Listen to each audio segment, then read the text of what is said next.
ಸ್ನೇಹಿತರೆ ನಮಸ್ಕಾರ. ನಾನು ಶಿರಾ ತಾಲೂಕಿನ ಇತಿಹಾಸವನ್ನೊಳಗೊಂಡಂತಹ 2 ಪುಸ್ತಕಗಳನ್ನು ನಿಮಗೆ ತಿಳಿಸ್ತೇನೆ.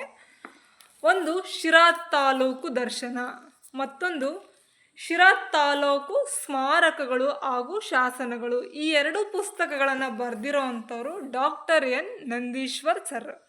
ಈ 2 ಪುಸ್ತಕಗಳಿಂದ ನೀವು ಶಿರಾ ತಾಲೂಕಿನ ಇತಿಹಾಸವನ್ನು, ಸಂಪೂರ್ಣವಾದ ಇತಿಹಾಸವನ್ನು ತಿಳ್ಕೊಬೋದು.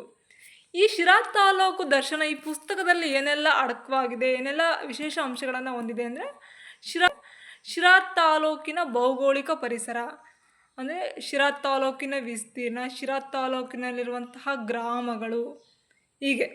ಮತ್ತು ರಾಜಕೀಯ ಚರಿತ್ರೆ, ಶಿರಾ ತಾಲೂಕಿನಲ್ಲಿ ಯಾರ್ಯಾರು ಯಾವ್ಯಾವ ಇಸ್ವಿಯಲ್ಲಿ ಒಂದು ರಾಜಕೀಯವನ್ನು ಮಾಡಿದ್ರು, ರಾಜಕೀಯವನ್ನು ಇತಿಹಾಸವನ್ನು ಒಳಗೊಂಡಿರುವಂಥದ್ದು. ಮತ್ತೊಂದು ಸ್ವತಂತ್ರ ಹೋರಾಟಗಾರರು ಅಂದರೆ ಶಿರಾ ತಾಲೂಕಿನಲ್ಲಿ ಗ್ರಾಮೀಣ ಮಟ್ಟದಲ್ಲಿ ಯಾರ್ಯಾರು ಸ್ವತಂತ್ರ ಹೋರಾಟದಲ್ಲಿ ಪಾಲ್ಗೊಂಡಿದ್ರು.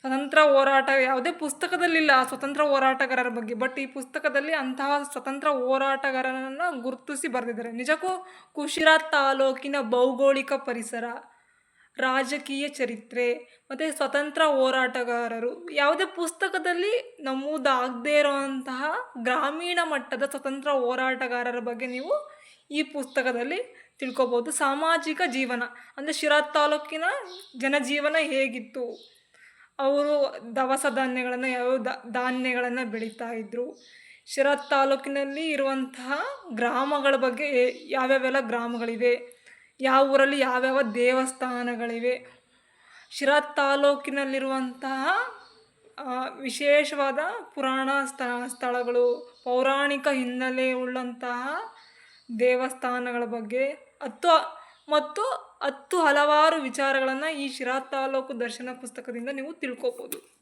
ಸ್ನೇಹಿತರೆ, ಮತ್ತೊಂದು ಪುಸ್ತಕ ಶಿರಾ ತಾಲೂಕಿನ ಸ್ಮಾರಕಗಳು ಹಾಗೂ ಶಾಸನಗಳು ಅಂತ.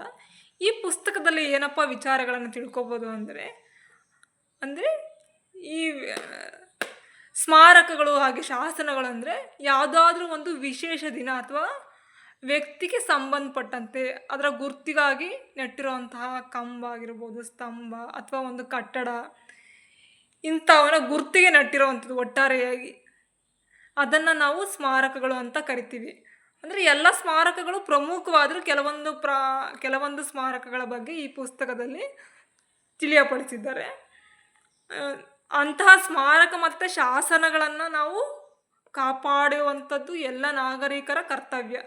ಅಳಿದುಳಿದು ಹೋಗ್ತಾ ಇದ್ದೇವೆ, ಎಲ್ಲೋ ಮಣ್ಣಲ್ಲಿ ಮುಚ್ಚಿ ಇಂದಿನ ದಿನಗಳಲ್ಲಿ ಯಾರೂ ಕೂಡ ಕಾಪಾಡದೇ ಇರೋಂಥ ಕಾಲಘಟ್ಟದಲ್ಲಿದೆ. ಸ್ಮಾರಕಗಳನ್ನು ಎಲ್ಲರೂ ಕೂಡ ನಾಗರಿಕರಾಗಿ ನಮ್ಮ ಊರಿನ ಸ್ಮಾರಕ ಮತ್ತು ಶಾಸನಗಳನ್ನು ರಕ್ಷಿಸಿಕೊಳ್ಳುವಂತಹ ಜವಾಬ್ದಾರಿ ನಮ್ಮದೇ ಆಗಿರುತ್ತೆ. ನಿಮ್ಮ ಊರಿನಲ್ಲಿದ್ದರೆ ಸ್ಮಾರಕಗಳನ್ನು ರಕ್ಷಿಸಿ ಮುಂದಿನ ಪೀಳಿಗೆಯವರಿಗೆ ಅದನ್ನು ತಿಳಿಸಿ.